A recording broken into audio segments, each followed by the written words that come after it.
વ્રજ કોને કહેવાય? બોલે કોને કહેવાય? ત્યારે ગોપીઓ કહે, પ્રભુ જાણો છો વ્રજ કોને કહેવાય?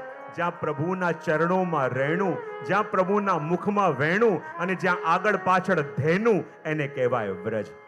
અને પ્રભુ વૈકુંઠમાં આપના ચરણોમાં રહેણું નથી, આપના મુખમાં વહેણું નથી અને આગળ પાછળ ધેનું નથી.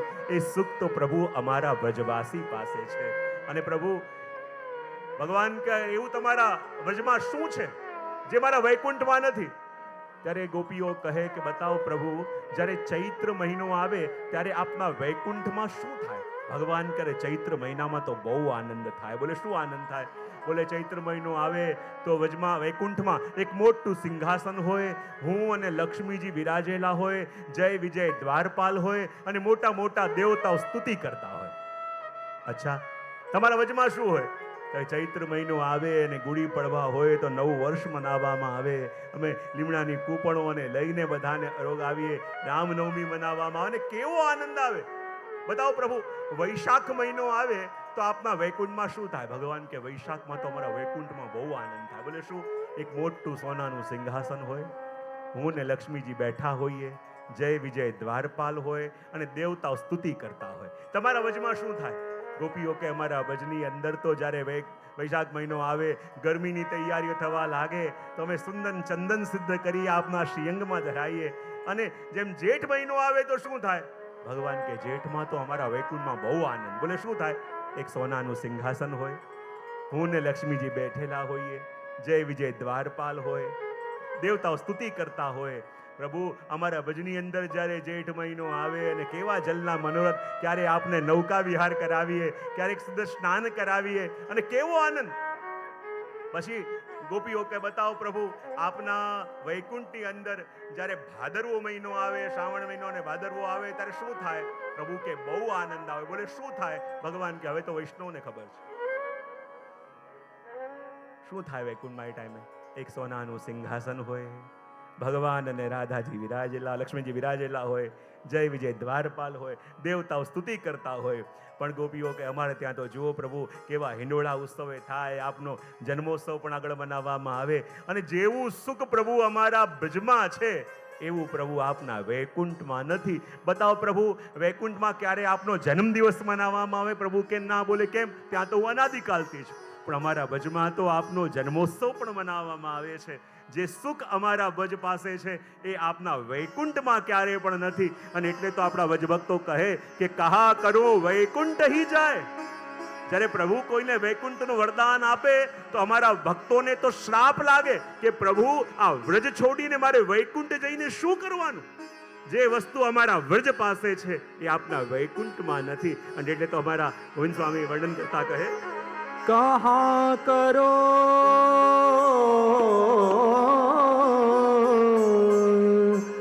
वैकुंठ ही जाय, कहाँ करो वैकुंठ ही जाय, कहाँ करो वैकुंठ ही जाय, जहाँ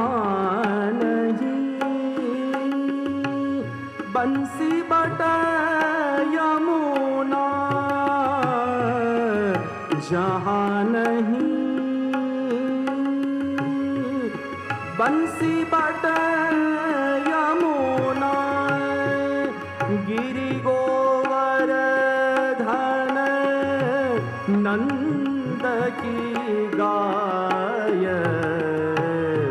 कहाँ करो वैकुंठ ही जाय. કહા કરું વૈકુંઠ હી જાય. જ્યારે પ્રભુએ જીવને કહ્યું, કોઈ વજવાસીને કહ્યું કે ચલ તને મારી સાથે વૈકુંઠ લઈ જાઉં, એ વજવાસીએ કહ્યું કે પ્રભુ કહા કરું વૈકુંઠ હી જાય, જહાં નહીં બંસી બટ. શું પ્રભુ આપના વૈકુંઠમાં એ બંસી બટ છે કે જ્યારે સાંજે પાછા વજમાં જવાનો સમય આવે અને જે વૃક્ષ ઉપર વિરાજમાન થઈ ભગવાન વેણુનાદ કરી પોતાની ગાયોને પુકારે, શું એ બંસી બટ ત્યાં છે કે જ્યાં જઈને ઉભા રહીએ અને ટગર ટગર પ્રભુના દર્શન અમે કરીએ? ભગવાન કે ત્યાં બંસી બટ તો વૈકુંઠમાં નથી. એ કહે કે શું એ વૈકુંઠની અંદર શ્રી યમુનાજી છે કે જે ભક્તોના મનોરથોને સિદ્ધ કરે છે, ભક્તોને જેવા છે એવા અપનાવે છે, ભક્તોને સનાત કરે? શું એવા યમુનાજી આપના વૈકુંઠમાં છે? બોલે એ યમુનાજી તો ત્યાં નથી. કહે શું મારા ગિરિરાજ બાબા વૈકુંઠમાં છે કે જેના દર્શન કરીને એમ લાગે કે જાણે આ રાધાજીના મનમાં જાગેલો મનોરથ શ્રી ગિરિરાજીના રૂપમાં હું પ્રગટ દર્શન કરું છું. યદિ એ ગિરિરાજી ન હોય, મારા યમુનાજી ન હોય અને નંદજીની ગાયો ન હોય, તેવા વૈકુંઠમાં જવાની મારી કોઈ ઈચ્છા નથી. જે ગાયો ભજની અંદર પ્રભુને શોધતી આમ ભાગતી હોય તેમ ભાગતી હોય, ચાહે વેણુ વગાડીને બોલાવનાર કૃષ્ણ ન દેખાય, પણ ભજની અંદર કોઈ દોડતી ગાયને જોઈને એમ ખબર પડી જાય જરૂર આને કોઈએ વેણુ વજાડીને આગળ બોલાવી છે. અને ગાયનું દર્શન કરીને પણ અમને પ્રભુની અનુભૂતિ થાય. એ જો વૈકુંઠમાં નથી તો એવા વૈકુંઠમાં જઈને અમે શું કરીએ? અને આગળ વિનંતી કરતા કહે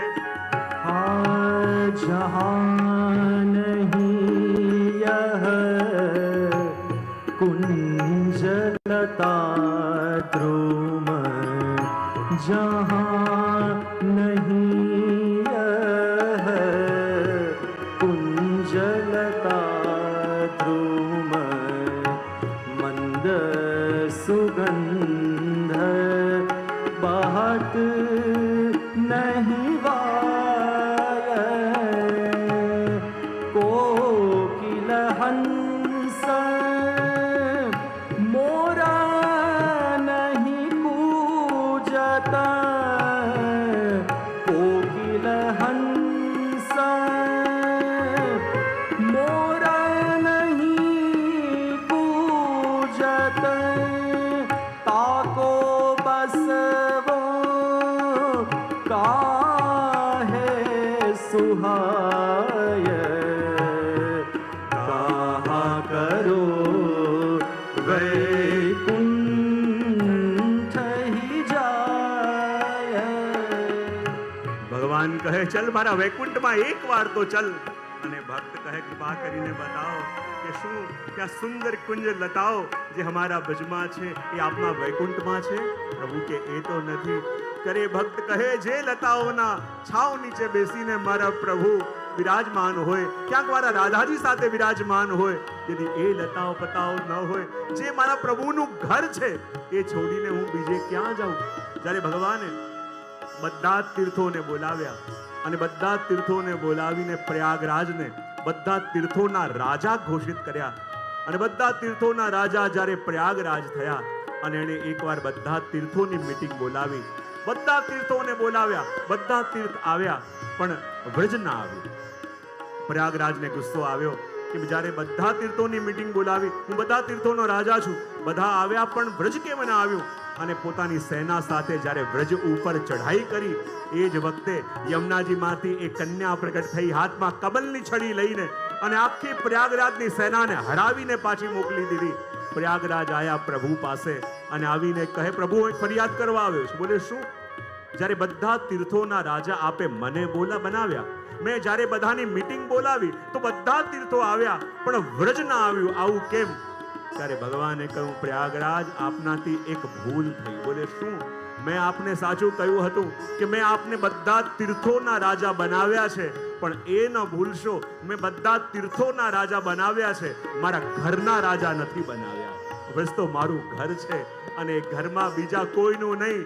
શામા જૂકો રાજ હમારે માઈ, શામા જૂકો રાજ. ત્યાં તો પ્રભુ સામરીજીનું રાજ ચાલે છે. અને આગળ માટે વર્ણન કરતા કહે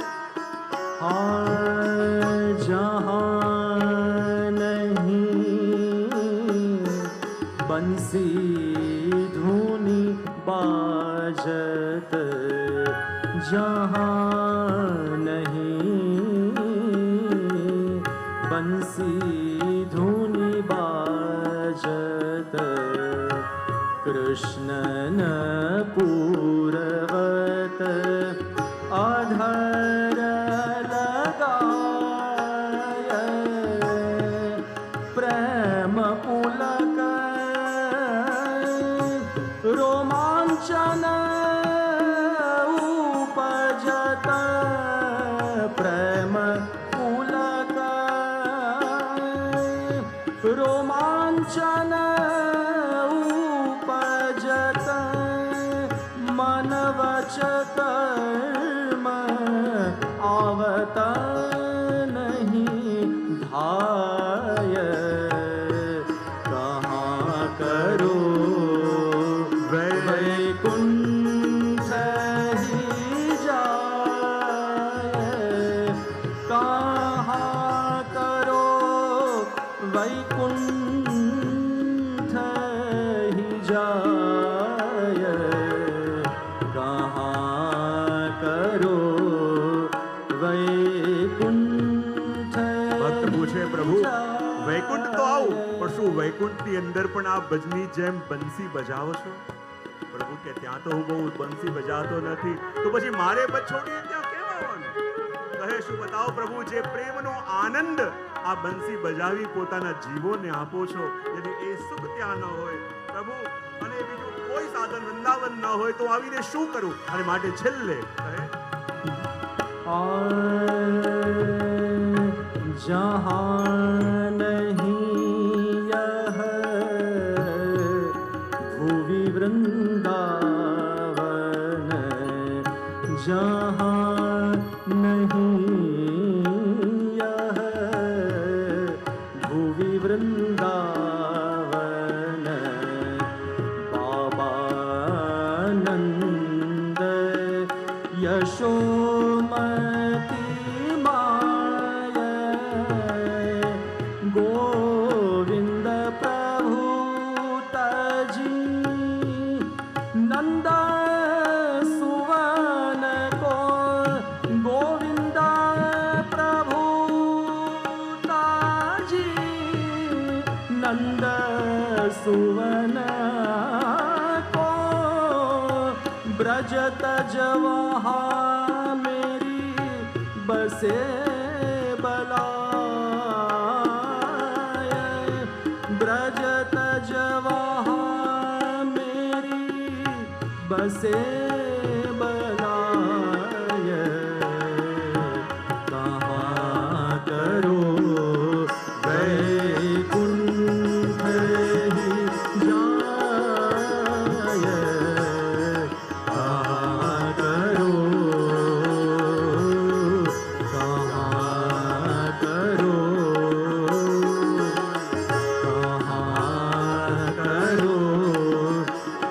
वैकुंठ ही